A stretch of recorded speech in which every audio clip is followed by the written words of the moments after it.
Hi, and welcome to a rant in my annoying cop-out series in which I cover discussion stoppers that really grate on me. In this video, I'll discuss a noxious excuse that hides behind freedom of speech to justify hurtful rhetoric and bad behavior against criticism and other consequences. There is a current prevalent problem on social media of free speech absolutism that seeks to be able to say whatever one wants without natural consequences nor regard for the harm one causes others with one's speech and actions. A fatal flaw in free speech absolutism is that it fails to factor in others using their own free speech to object to what one says, and that free speech doesn't protect one from natural consequences nor give you the right to a platform. There is one type of free speech that many free speech fanatics ignore, which is called freedom of association, in which one is free to cut ties with and disassociate from those with certain attitudes one deems hurtful. The most infamous case of free speech absolutism and free speech warriors is far-right reactionary politics of wanting to voice bigotry and other toxic views without any repercussions, like criticism or others disassociating with them. The anti-PC craze that fights for the right to offend is a good example of this.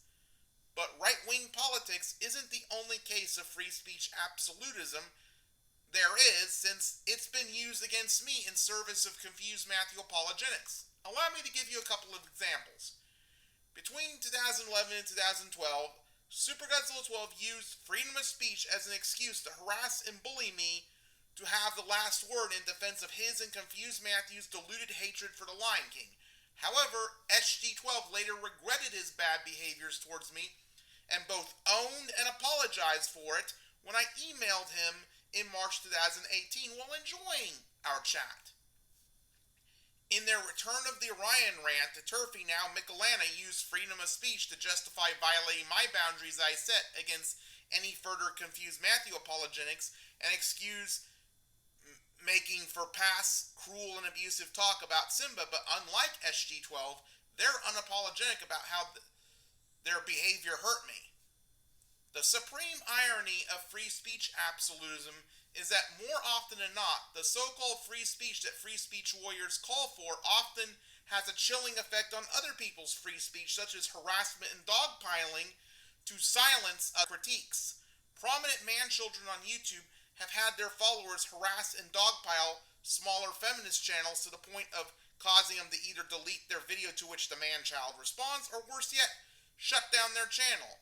Likewise, my detractors violated my free speech, especially my freedom of association, by harassing and dogpiling me for years just for being open and honest about how the confused Matthew crisis made me upset instead of taking two to tango in a fair and balanced one-on-one discussion.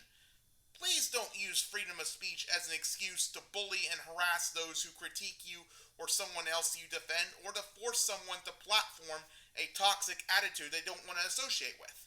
Thanks.